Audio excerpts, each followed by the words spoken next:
Welcome to Comedy by Indie Drop-In. Each week we feature an episode from the best independent creators. Hit the subscribe button for more great comedy content. If you would like to help support Indie Drop-In, check out our Patreon. Go to patreon.com/Indie Drop-In or click the link in the bottom of the show notes. Today's episode is from Faking Star Wars Radio.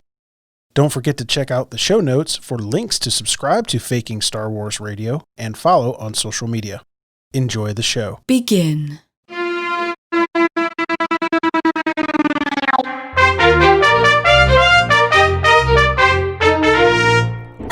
But with the blast shield down, I can't even see. How am I supposed to fight?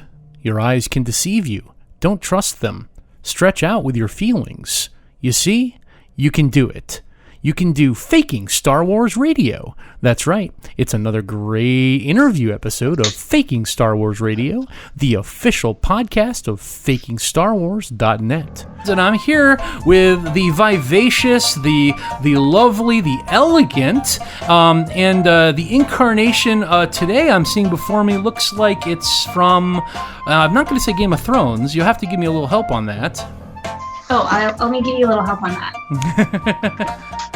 There we go. Yes, from the Mandalorian itself, we have the blacksmith lady, I guess, as you call it, or what do you call it? The armoress, I guess. The armorer, yeah. Yes. This is actually one of my favorite new characters in the Mandalorian, so I'm really happy that you decided to give us a glimpse into that costume. But I'm here with the lovely Evie. We call you Evie, right? Mm-hmm. Now, is that a Pokemon reference, or is that a reference to something else? So it's a reference to something else. I had originally thought that it'd be cool to make my name Ev Cosplay. That was already taken, so I just shortened it a little bit. Cool. It's pretty easy to go by. So nice. Doesn't really have a fun story. Oh, that's okay. My name I found in a fortune cookie, so that's where I got Storm Duper from anyway. So that's a good fortune cookie. Yeah, I was very fortunate. So. Well, we're just curious, Evie, how did you get connected with Faking Star Wars? Because generally, very attractive females run in terror at the very mention of our name. So, so I was participating in the Plaid FX cosplay contest they had a couple weeks back, and with my armorer cosplay, and I got your Instagram account followed me and liked a bunch of my photos, so I checked them out. And I was like, oh, cool. That seems kind of fun.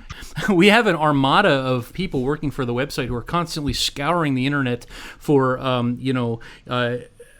wretched hive of scum and villainy. Yes, scum and villainy, who we might be able to bring into our foray here, and enlarge our network. So, if you haven't yet, you may get on our Discord, and that's really where things hit rock bottom.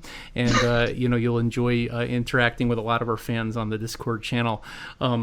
In any case, how did you get your start as a cosplayer? You obviously have sunk a lot of time and money into this, so where did this begin?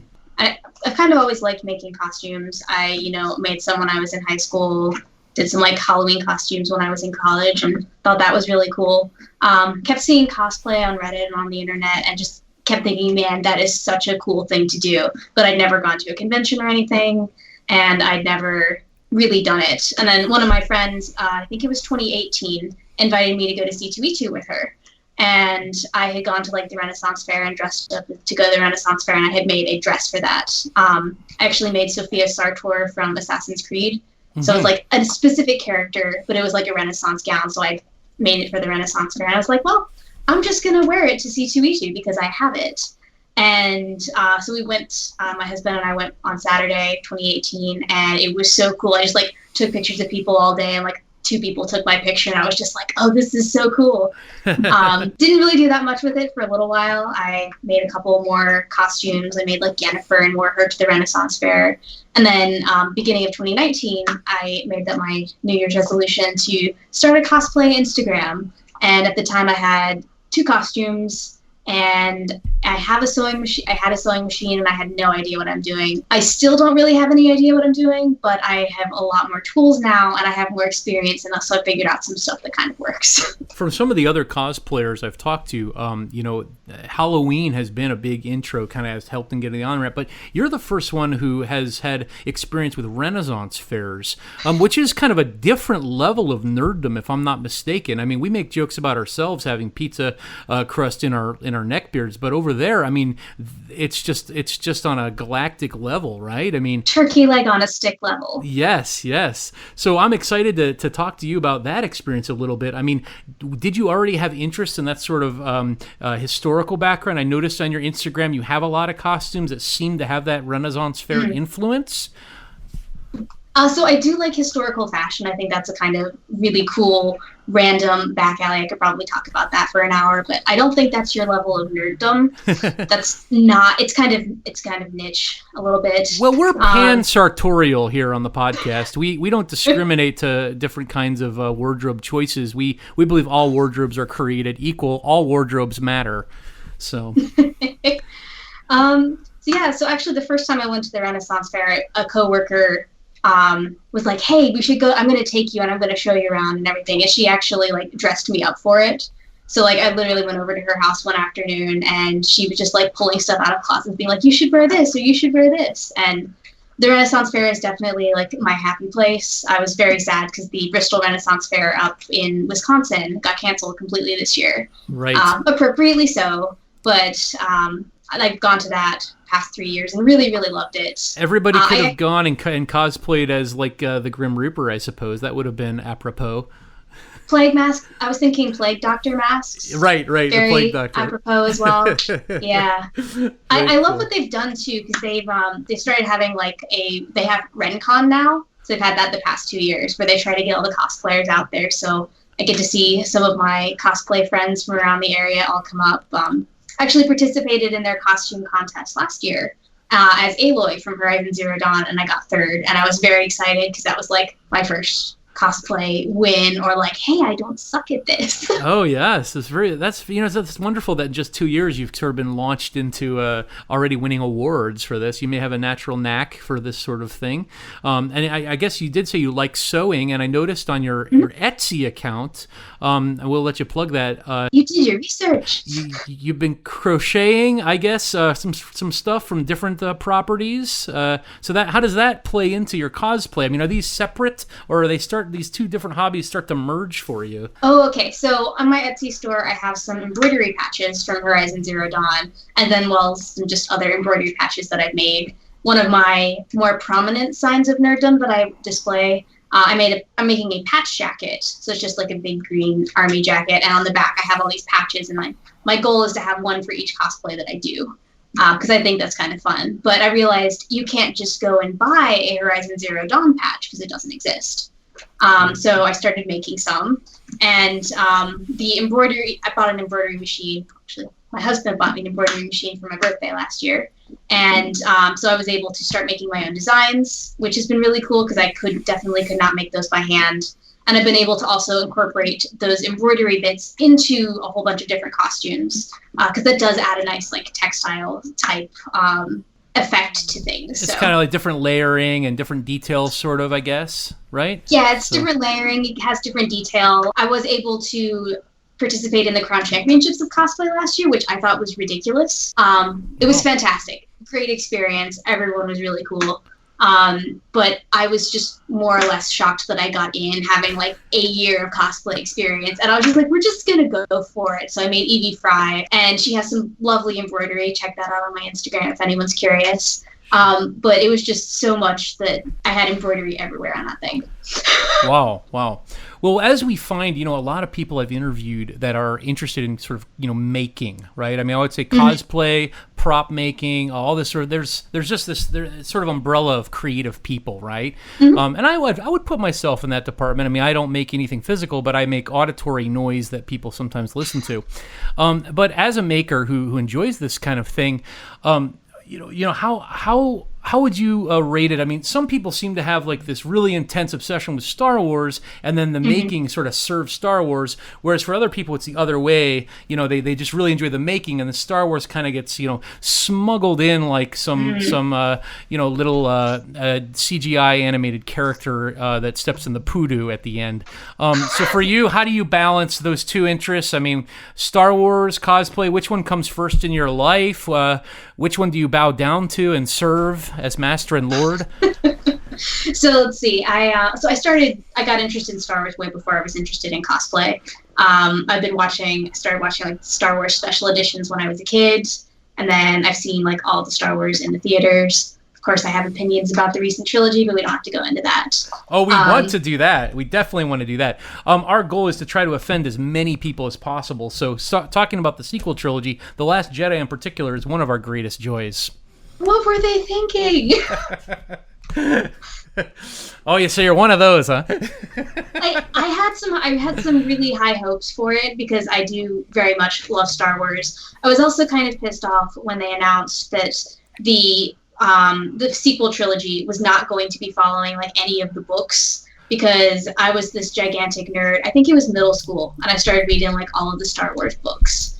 And then they're just like, no, we're going to retcon that and just do something new that's not nearly as good. And I'm like, oh, you had so much. It's interesting. You know, I was talking to Callum Johns from Australia the other day on the podcast, who's sort of an expert on the EU novelizations in general, and he had kind of a different opinion in a way. I mean, he didn't really want them to film the EU material because he felt like there was room for more stories.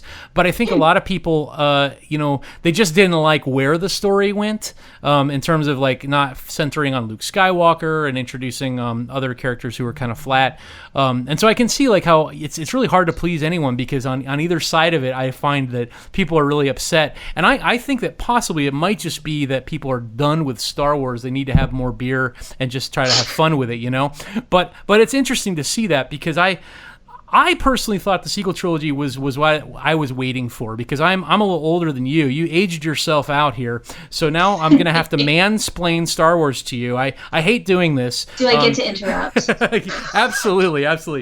But I guess, you know, as one who hated the prequel trilogy, you know, the sequel trilogy was a breath of fresh air, I guess. I think we can all agree at least that some of the stuff in Attack of the Clones was extremely cringy. Cringe is a good word for it. Beautiful dresses. Every single one of Padme's dresses I love, and I'm considering making one of those at some point. Those are big undertakings. Some of them even have electricity, right? And battery components, I suppose, like electric lights in them. And so... Oh, yeah. I mean, thinking about let's go through it then. The prequel trilogy. I mean, which costume would you choose to cosplay at your next event if you went to like Celebration or whatever? So I am fond of two dresses. I'd probably go for Queen Amidala's parade dress at the end of episode 1, the big white one with the weird parasol thing. Oh yeah. I think that one's very fun. I could definitely make some kind of glowing plasma ball to hand around to people. That would also be fun. And then I think everyone just really likes Padme's lake dress that she wears in Attack of the Clones. It's the very flowy, rainbowy kind of one. It's lovely. That kind of gold fabric. Yeah. Oh, yeah. Nice. That's just kind of like a bucket list kind of thing. Sure. I've never seen anyone, I don't think, cosplay the first one, so I'd be curious to see how that played out for you. How about the original trilogy? Like a cosplay from that? Yeah. Boba Fett? maybe Jabba the Hutt? No? I'll leave that one to you. So the question is have you done that? Have you dressed up as a convention and tried to find a slave Leia? Because that is a thing. Right. Yeah, I'm sure it is. You know, I tend to avoid those big events because, as you know, I mean, as you can see wearing my helmet, people try to take my helmet off all the time because they know that when they take my helmet off, there's just another helmet underneath. And it just gets tiring from having people coming up to me all the time asking for my autograph, asking me to sign their baby's forehead. So I tend to avoid those events as a general rule because, you know, I'm getting older now and I just don't have the stamina for it, if you know what I mean. Oh yeah, those 3-day cons get very exhausting. Would you go as a slave Leia? I mean, that's very politically not popular right now to talk about slave Leia costumes, although I'm sure there are some people who would be overjoyed if you did do that, your husband probably included. What other costumes that are more politically correct, I guess, these days would you enjoy doing? So from Star Wars, I I do actually really love Zori Bliss from The Last Jedi. I thought hers was cool. I actually got her. From the sequel trilogy. Oh, yeah. So I do have my Zori Bliss Funko. She was I actually watched The Last Jedi before I saw The Mandalorian. I binge watched the entire Mandalorian with my husband and some of his friends New Year's Eve. And so I saw Zori Bliss and I'm like, man, she's cool. She's really, really cool. And then we watched The Mandalorian. I was like, okay, the armor is pretty sweet also. Definitely got to do her at some point. And then at C2E2 this year, my husband dressed up as the full Mandalorian. Like, he went full Beskar, and I helped him make all of that, and we did the props. I actually have his pulse rifle hanging out right here. Oh, yeah. Hold that up for us. Let us see that weapon. How did you make that? Oh, okay. So this is 3D printed. There were a whole bunch of individual pieces. It is exactly 69 inches long. There you go. I did measure it. It's taller than me. So we 3D printed it. It's attached with a couple of steel rods in the middle, and then I actually painted the entire thing. Obviously, you do like a base layer of spray paint, and then I did all of the details in some just acrylic paint from Cloud FX. And then if you want to be real fancy, we actually got a little EV props thing here. That's my husband's cosplay Insta account. Oh, that is really sweet. Nice. So this kind of work that you're doing, I mean, this is more than just a casual weekend. I mean, this is an intense operation that you're running out of your garage, or where? I mean... So the garage, the living room, mostly the garage and the living room, sometimes the kitchen. I just kind of take over everything. Some people are like, oh, I want to specifically be a character. And I think that's really fun. But I also just really like to make stuff. Even before I started making cosplay, I would just like paint random things or do random crafts or like try to sew something. But it was like really boring stuff, like I'm sewing a table runner or some curtains, or like I made my Christmas decorations. But I think making something, you know, like I made the armorer's apron. So let's see there. So what's the armor, the gold plate? What's that made out of? Oh, so this is actually a not a failed 3D print, but this is a 3D print that we made for my husband's Beskar. And we didn't like the finish on it because depending on how you print something, you have like little layer lines. And it ended up having like layer lines coming out from the center and then kind of going out because it was printed in two pieces, which just looked really weird and was going to take a long time to sand. So we ended up reprinting it and it turned out really good. So I literally took his piece of armor, flipped it upside down, heat formed it so it actually fit me. And then I covered it in Mando and sanded that down to get a smooth surface. And then spray paint and then regular paint. And then the bottom part of your costume looks more like fabric of some kind, like a plastic or leather. So this is a vinyl pleather. Vinyl pleather, yeah. A couch upholstery type material. So it's not necessarily for garment wearing, but it's really thick, so it comes up it stays really nice. And if you're looking for some kind of more authentic looking, like leather corsetry or something, thicker fabric's the way to go. So that kind of evokes a little bit the feel of, say, the robe that Emperor Palpatine wears in The Rise of Skywalker, or in Attack of the Clones and Revenge of the Sith. I think they actually had a sort of plasticky, vinyl, resiny, plastic pleather material that they used for that garment as well. So it seems like you're on the right track with this, experimenting and trying new things. So maybe you have a future career working for Lucasfilm under Kathleen Kennedy's watch. I mean, that would be super cool. I obviously have the worry that I think a lot of people have of where if I made this into like an actual business, or it was my full-time job, that it wouldn't be fun anymore. I've done a couple of commissions for other people, and I'm always worried whenever I make something for myself, I'll be like, oh yeah, I can cut the corner there. No one's going to be able to tell, or patch stuff with safety pins. And so I always worry that if I'm doing it for someone else, so I put that level of perfectionism into it, and then it's a lot less fun. Sure. It's cosplay, not cost work. Exactly. I hear that from a lot of people who try to walk that boundary. I think it must be hard even being in Lucasfilm now, because, I mean, a lot of those people did grow up with this as a hobby too, right? And it became something more. So that balance is really something you have to sort out and be one with the Force, I suppose. In the past couple of years, what was your favorite costume you did? Is it the armoress here before me, or are there another one that you are holding out on us to reveal later in the interview? So my favorite one is Aloy from Horizon Zero Dawn. Okay. Have you played Horizon Zero Dawn? Not yet. I'm kind of rotating back into gaming slowly. I as young I was into it a little bit, but in the last year or two I've got a Switch and I'm trying to learn the vocabulary a bit more. It's changed a lot, but I'm familiar with the title a little bit. But tell us more about it. So in Horizon Zero Dawn, Aloy, it's a post-apocalyptic future. Looks very different from your kind of typical zombie one because obviously what happened to change the Earth was different. Great part of the story is that you get to figure out what happened before, so I'll try not to spoil it. Okay. But basically, you start and you're Aloy, you're an 18-year-old girl, and you're out there killing a bunch of machines because all of the wildlife has been replaced with animal reconstructions, for lack of a better word. And I played the entire game of Horizon Zero Dawn, and I really identified with her character. And that was just a cool costume to wear. So that was the one that I wore to the Renaissance Fair, and I placed third, and that was the first time I'd ever taken it out anywhere. And then, people recognized it, and we were like, there's a very special part in your life where you're walking around, and somebody comes up to you with a really bad fake Shakespearean accent and says, "Oh, Aloy, hast thou slain any mechs today?" And you're just like, I have no idea what to say.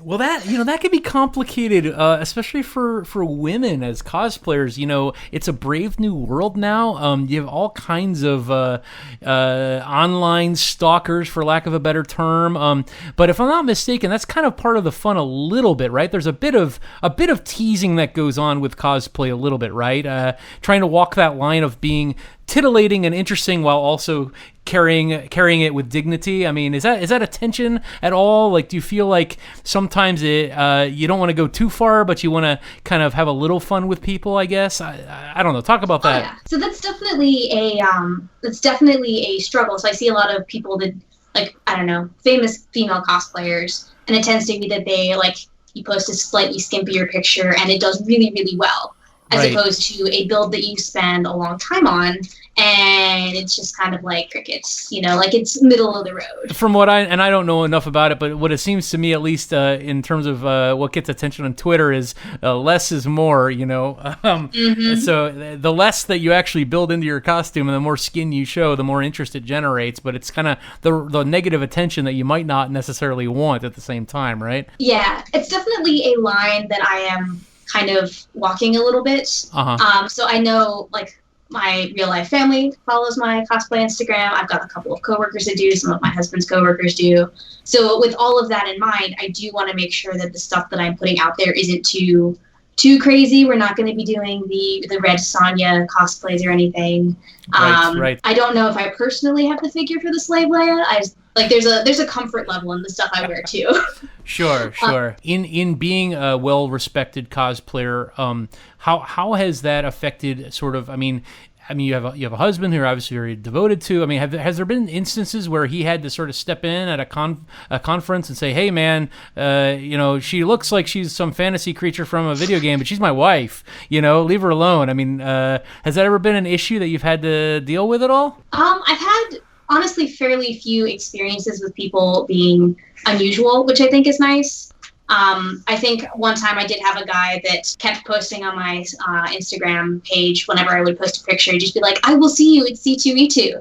And I just wouldn't comment on it because yeah, dude, I mean, I posted my lineup. I said, I'm going to be these characters on these days. Right. I'm going to be there. But it's a really big convention. There's 5,000, 10,000 people that go to that. And he kept being like, "I will see you there." And I'm like, I just kind of ignored him. Major creep factor. Dude actually found me. Oh, okay. So he was very polite in person. Okay. He asked for a photo, and he just kind of kept babbling a little bit. I felt like he was just nervous. Right. He complimented me on my Twitch streams, which I have not streamed on Twitch. So that was interesting. I've kind of considered it. I think that could be a cool thing to do. Maybe I could stream me making some stuff, because I sometimes find it interesting to watch people do that. Or a YouTube video of the making of the costume. Sure, that'd be interesting. Yeah. Yeah, I've been thinking about doing that. I did a practice time lapse on one of my builds, and that was kind of fun. Okay. But yeah.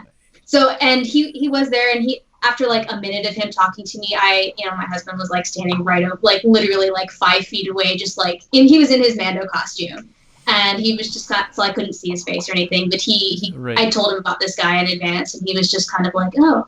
But then I saw a couple of my friends like literally 5 feet away, and I was just like, oh, excuse me, my friends are right there. Right, and I ran right. over there, and these were people that I'd met in person before, and I just said, hey, this guy is being weird, can I hang out? And they're like, oh yes. That's good. And like, that yeah, kind of they were support seems to be really a very important constituent of the cosplay world. I've heard from other cosplayers who've had similar experiences with, shall we say, overzealous fans. And then when there is a strange dude with a a neck beard and pizza in their beard, it can be very uncomfortable. The smell can be just overwhelming. I was at a cosplay convention as myself, playing Duper, and a young cosplayer woman actually came up to me and accosted me and wanted to just pick me up like almost like a baby and get her picture with me, and I didn't know what to say. I was overwhelmed, so.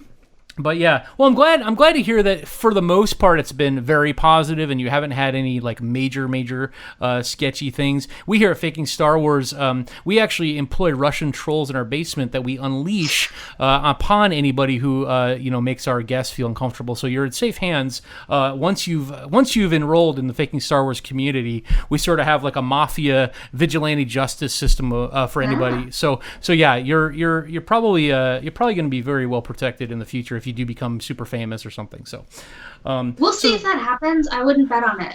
I don't know. Yeah, give yourself a shot. Hope is believing. Try. Do or do not. There is no try, right? That's well, what was so you had the best costumes.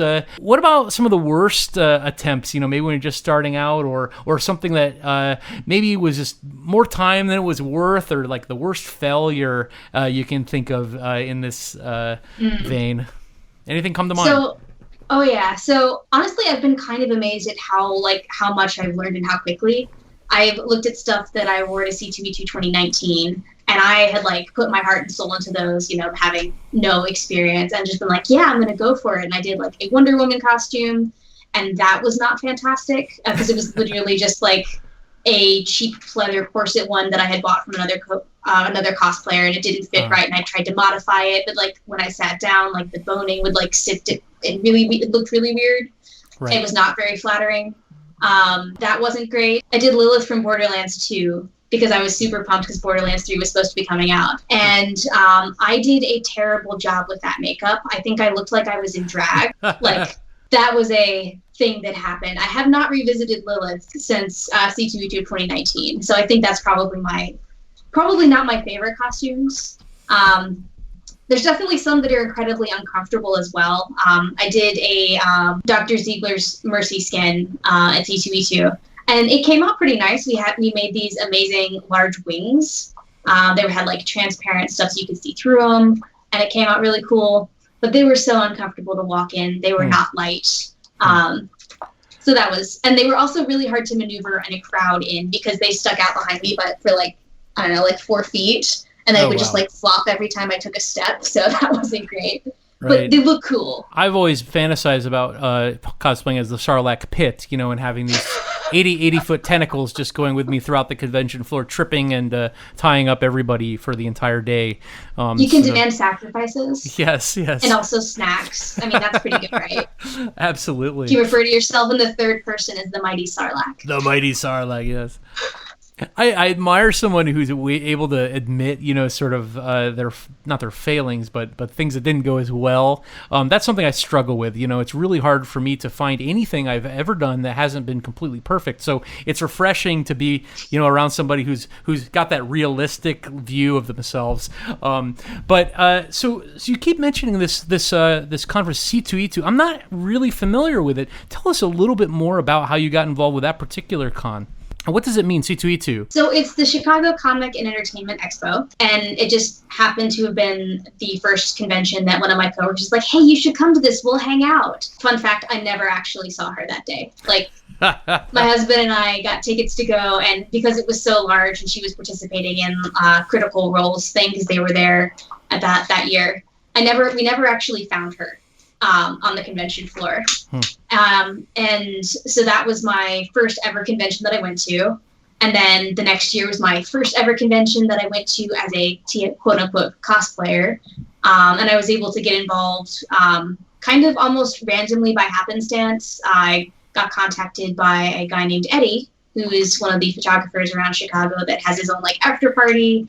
And he's kind of like the heart and soul of the Chicago cosplay community. He's awesome. Oh, very You can good. find him on Instagram at Eddie B Photos, I think. Eddie B Photos, all right. Yeah, and he randomly invited me to join in one of his meetups. So he was doing he does like group shoots. And so I participated in his Overwatch group shoot in 2018. And that was the first time I'd ever like hung out with other cosplayers and just been like, you guys are all really nice. And so that was really cool too. And then this year I was able to go and because I'd been in the community a bit, I was able to like run into people that I knew, which was really cool. I actually did like a photo shoot at the con, which was really cool. I got to participate in the Crown Championship, and that was just like next level. So that's amazing. So you know, it's kind of weird. I mean, starting out in just 2 years already kind of being having such a success ratio, you know, you kind of only have to go down from there in a way, right? I mean, it's right. Have it's I already peaked? Was that it? Well, I don't know. You've gone up so quickly. It's hard to see what the future will be. Would you consider going to like the San Diego Con or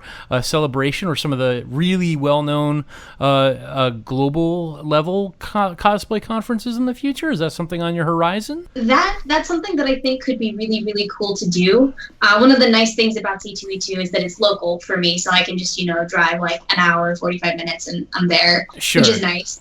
Because obviously with any kind of larger costume, you have to like pack it, and then there'll be multiple bags to transport, but obviously you'd be willing to do that. I definitely do Star Wars Celebration. I think that'd be cool. They had it here in McCormick Place last year. Yes, and we were there. We recorded every day live from the convention floors. Nice. Yeah, I had a bunch of friends that went, and because it was just like a month after C2E2 that year, I hadn't like planned or bought tickets or anything, and then I saw all my friends going to it, and I was like, man, that would have been so cool. But at the time, I didn't have a Star Wars cosplay either, so I had to make one. Well, when if you do get out there in the next couple of years, we would love to correspond. I mean, we try to get to all the cons with one of our correspondents at least, but we're all about having the Faking Star Wars community well represented, because sometimes there's strength in numbers, and people are so jealous of how awesome we are that if there's just one or two of us there, it can incite mob violence. But when you get to like 6 or 7 of us all kind of around, people tend to step back and just admire the wonderfulness that it is. So they got the group thing going. Exactly, yeah. So, once you're in, you're in. You do have to get a goober tattoo, our little blue stick-figured red lightsaber guy at some point, but we don't ask where you have to do it. You can do it anywhere. It can be as big or small as you want, and we don't ask for photographic proof. So, it's kind of the honor system. Well, there you go. In that case, I already have one. Oh, great. Excellent. Well, thinking about the future of Star Wars, right? It's really up in the air right now. We don't know much about the new films. I am really hoping that the Armoress makes an appearance in Mandalorian Season 2. I think she was probably the best new character in Star Wars in the last 10 years. I just found her so compelling, and the performance was amazing as well. But aside from that, with the movies, one thing that I did not like about the sequel trilogy, I didn't think that the costumes really told much of a story. Snoke's robe was amazing, but to me it didn't say much about his character. I just found it to be very odd. It was an odd choice. There were some other interesting costumes, but by and large, I think that the costumes were very toned down, very restrained. Do you see that in the future of Star Wars? Where would you like to see costumes headed here? I mean, we've heard rumors of the High Republic films coming out, which could be extravagant from some of the art that we've seen. But where would you take it if you had your say on it? I definitely do gear more towards the High Republic type things. I do find all of the I guess the interesting contextual details I think could be really cool. One of the things that I think maybe you were kind of latching onto with the new trilogy is that because everything was so desperate and so we're in a rebellion, we're in a backwater planet, that it's just kind of anyone's wearing whatever's, it's whatever's comfortable, whatever you've got around, which is definitely makes sense given the scenarios, but it doesn't tell that good story, It doesn't lend itself to really cosplaying either, when you can just get some old, T-shirts or rags you've been using to oil up your 12 gauge shotgun and just throw it on and call it a Rose Tico costume, Yeah. But so if you could design something, let's say for the future Star Wars films, what would it entail? Where would you head with it? What fabrics would you use? What sort of color scheme are you interested in? Describe it. Okay, so if I had to do an original character, Star Wars character, which I guess is where I'm going to take this, my first thought is that she would definitely have pants. Because if she's going to be a Jedi, because obviously she would be, you would have to have some kind of pants so you can do really cool, awesome backflips. Probably I'd do some kind of long flowing like skirt panels as well, because anytime you're going to do anything, it looks really cool if you have like the capes or the flowing fabric-y bits. I think that's very fun. Probably more closely fitted on the top, probably not billowy sleeves because you have to be able to fight with them. Bluish gray, for some reason, is popping into my head. I don't know. Cool. And obviously you have to have a matching lightsaber. Nice. Well, it sounds like you're ready to go. I mean, in the cosplay community, I mean, do people create their own characters as well? Is that something? I haven't heard as much about that. Yeah, so I have seen people that do their own designs. Someone I know, her name's Jamie Koala, made her own original design Sith, and she had that at C2E2, which I thought was really, really cool. It looked very Sith-like and evil. I do see people doing, like, OC Jedis, like, a little bit, but it tends to be very, like, Star Wars prequel trilogy, just robes and a lightsaber, which is okay, but I don't feel like it's particularly creative either. Yeah, it doesn't push the envelope, I guess, that much, does it? We saw an interesting costume of somebody I've had on the show before named C3PO, who's got an Instagram and a Twitter, and by her name you can imagine that she's something to look at. She's a model, and she's a nice cosplayer. She's very friendly, and she did a costume that was a mashup between Darth Vader and the who's the character from the Joker series, she's got the baseball bat and the Harley Quinn? Yeah, Harley Quinn. So she did a Harley Quinn Darth Vader like mashup costume. And so that was an interesting take, and I thought kind of pushed things a little bit, the idea of a mashup costume. Have you done anything like that or seen anything at different conferences that was interesting in that kind of way? Like something that wasn't authentic, but a little bit funny or goofy or... Yeah, so I did see someone that did a really good Jedi Megara from Hercules. Okay. So I thought that was really cool too. Huh. And I've got some friends that have done like makes pork onesies. Those look very comfortable, and I would kind of totally own one of those. That would be nice for a Saturday afternoon and COVID, I guess. COVID land. Nice working from home outfit, I think. Very cool. So I've seen some fun stuff out there. Fans on Twitter and Instagram, they're very very opinionated about the new properties.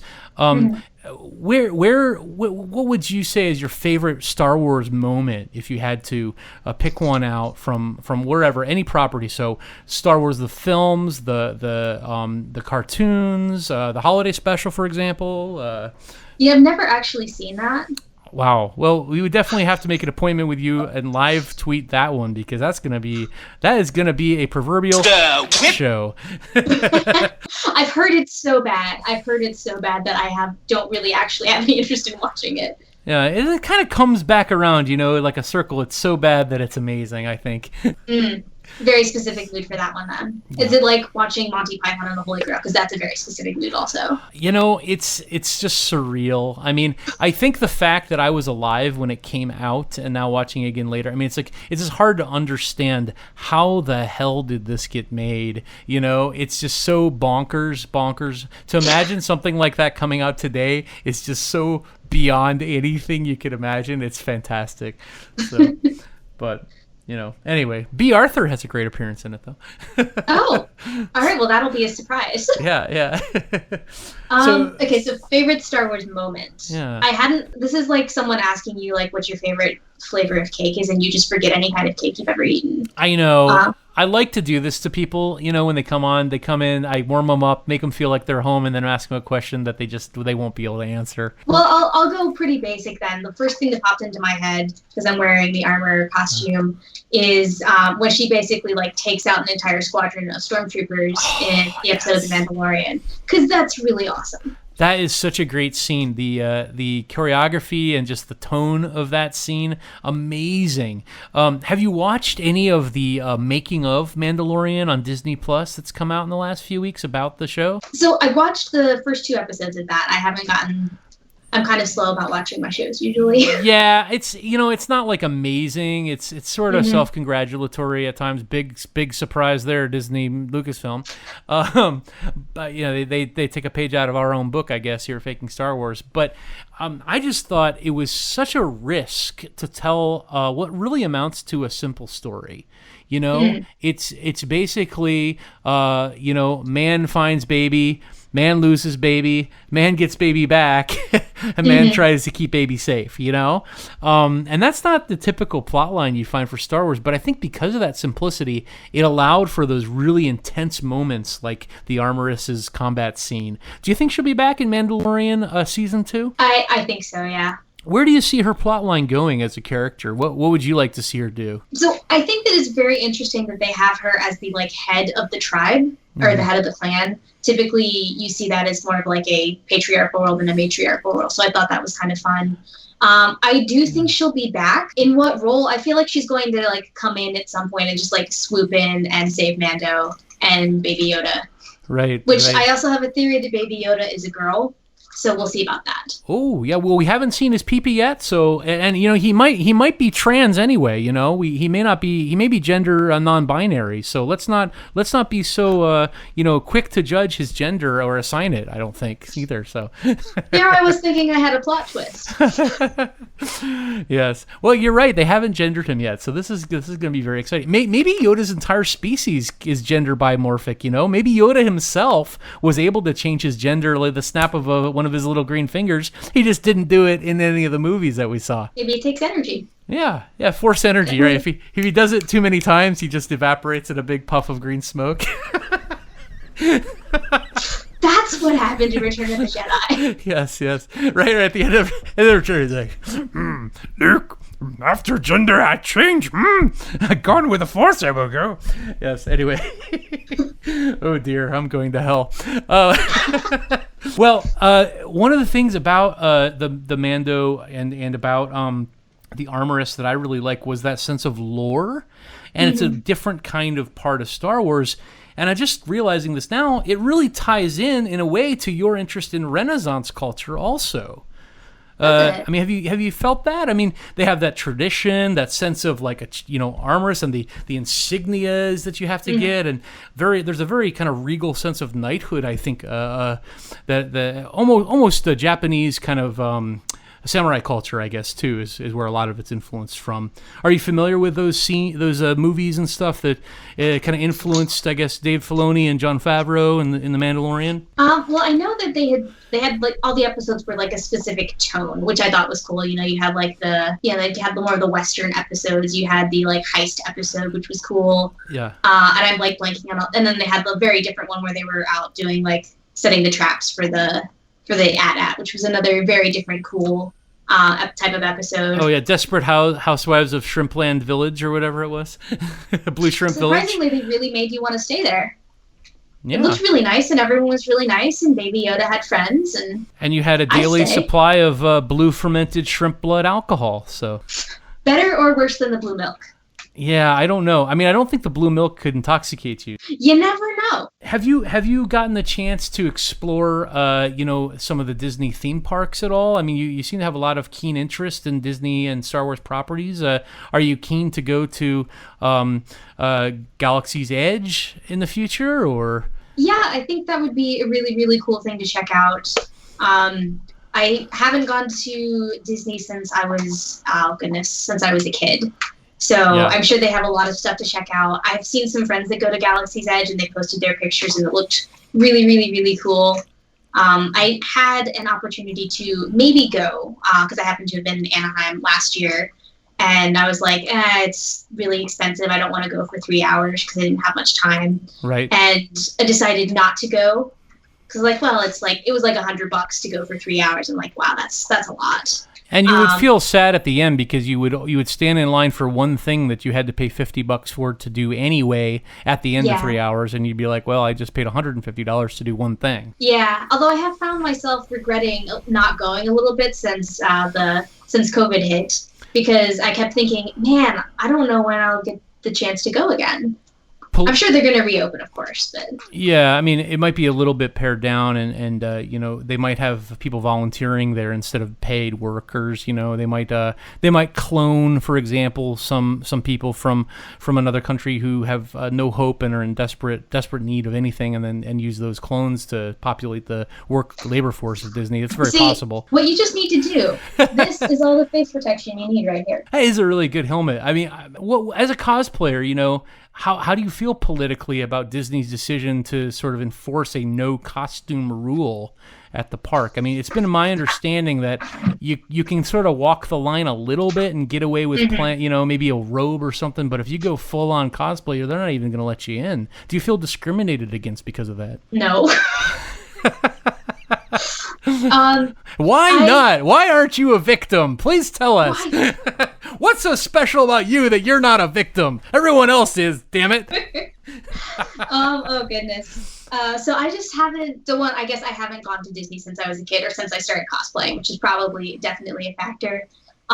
Two, most of my costumes are not very comfortable to wear for long periods of time. They're just not. If I was to go as the armor, I'm wearing a breastplate that's not particularly light. And then I have usually the helmet's not very breathable. I've got my long gloves that go with it. I've got the pants, and then I have these boot covers as well. I will sweat to death. Yeah. You don't want to evaporate like a transgender Yoda, as you're drinking your blue milk cocktail at the bar there in Disney Plus. Well, then someone's gonna be like, "Hey, why are you showing your face? You're a Mando." Well, didn't want to die of dehydration. Right. Yeah. This is not the way. This is not the way. Good. I like it. Cool. All right. Well, is there anything else that you think our fans might like to hear about you? Is there anything else you want to talk about? I mean, what's been on your the last 3 months or so? Been difficult, I think, for everybody because of social distancing and quarantining. But what's been on your mind? What is hot on your mind right now for Star Wars or for cosplay? For cosplay, probably. I have started scoping out my next competition build, which I think is going to be very cool. So I mentioned that I got to participate in the Crown Championships last year, didn't place or anything, was lucky just to get in. But I saw so much of what everyone else was doing. And then I, obviously followed them all on Instagram, and they're now doing build breakdowns of what they competed in. And I'm seeing them and I'm just like, you did all that. You made that from scratch. And I looked at the thing that I made and it was not remotely as good. So I'm scoping out what my build is going to be for the next one. So I'll probably be announcing it in the next couple of months. Cool. On one part, there's a lot of planning you have to put into it. I'm doing some 3D modeling of what the props should look like. I'm doing electrical. I'm actually doing LEDs and incorporating those into the design. So that's going to be the first time I've done that. Also a challenge, because then you're hiding power supplies and microcontrollers and everything everywhere.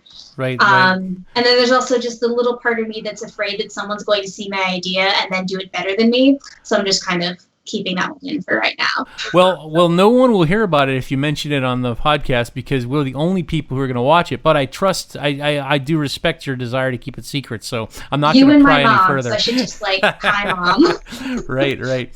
We do have a loyal listenership, but they just happen to be the same people who produce the podcast. In any case, well, that's cool. I look forward to hearing about you. Let us know when you come out with the reveal, as it were. We'd love to get a Faking Star Wars exclusive on that costume.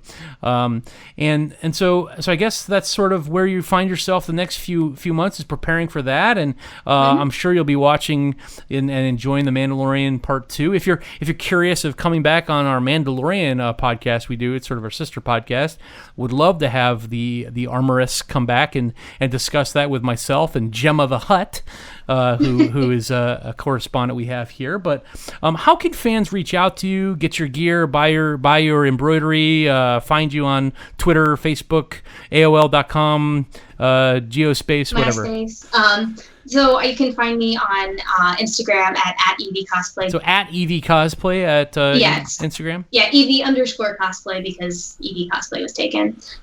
You can check out my husband. He posts Mando stuff on at Ev Props, and he makes some cool stuff too. Mm-hmm. Well, he made that gun, right? Well, he was involved in the making of that gun, I guess. He 3D printed and did all of the difficult parts on that gun. I just got to paint it, which is my fun thing to do. Cool. Actually, fun fact, that's why I made the armorer costume, because he was walking around as the Mandalorian all 3 days at C2E2. And the last day, I was just hanging out with him because I was really, really tired. And I was Black Widow, and people kept coming up to us being like, "Can I take a picture of the two of you together?" I'm like, "I'm Black Widow. He's the Mandalorian. We don't go together." Right. So I was just like, I gotta be the armorer now so that we can match. And also, first couple's costume, I think it's really cute. Oh, that is adorable. That is adorable. So, yeah, I'll have to have Mrs. Duper sign up. Mrs. Duper generally doesn't like to get involved with Star Wars too much because she has to spend 24 hours with the Star Wars character anyway. But I'll try to convince her, and we can be a two couple force to be reckoned with at the next C2E2. Hey, there we go. Great. All right. Well, is there anything? You're gonna do the slave lay, and she's gonna do the Jabba the Hutt. That's been my fantasy for years now. Yes. I have the metal bikini. I've been trying to slim down a bit. The COVID-19 pizza pandemic has not done me too well on that front, so I'm gonna have to shed a few pounds. But I'm getting there. Carrie Fisher would be proud of me, I think. So. I think Space Mom is always proud of all of us. Very good. Well, Evie, it has been my absolute pleasure to have you on. Is there anything else you'd like to tell our fans out there in the faking universe? No. Keep enjoying Star Wars. I think it's awesome. And make anything you ever think, hey, that's cool, I wish I could do that. Just try it. You might be surprised. And unfortunately, you have to say goodbye to Ev Cosplay. It was such a pleasure having her here in the studios in Topeka, Kansas. Maybe she'll be back in the future. You can find us at Faking Star Wars on Twitter and Instagram at Faking Star Wars, or Facebook at facebook.com/realfakingstarwars. And if you want to submit a question for us on Twitter for the next episode, use the hashtag FSWRadio. You can also get official Faking Star Wars t-shirts, mugs, cosplay items at bit.ly/FSWmerch. That's bit.ly/FSWmerch. And go ahead and give me a follow at StormDuper on Twitter. I do follow back. If you like what you hear and you want to support us, you can visit our Patreon at patreon.com/fakingstarwars and sign up to become one of our wonderful, highly esteemed patrons. Not only do you support us fakers financially so that we can keep making the wonderful content that you love, but you'll get a great reward. You can join for as little as $1 a month. Be like Darth Taxis and Keith Harmon, who keep supporting us faithfully at the Fake Jedi Knight level. If you haven't written us a review yet, please consider giving us a wonderful 5-star review on iTunes, Podchaser, or any other podcast platform of your choice. Really helps us to appear when people search for Star Wars on their podcast app and get our name out there. If you write a funny review, I guarantee you that I will read it on an upcoming episode. And just one last thing, if you haven't yet, join our FSW Discord server. It's a free online chat room full of fakers discussing Star Wars, other really geeky culture topics, and we even play games together. This is at bit.ly/FSW Discord. Make sure FSW is all in caps. That's bit.ly/FSW all in caps Discord. Please also stay tuned to FakingStarWars.net for quality Star Wars comedy, parody, and satire. And thanks to all of our wonderful followers for staying with us during this time of coronavirus lockdown pandemic. Of course, may the foe be with you, and see you next time.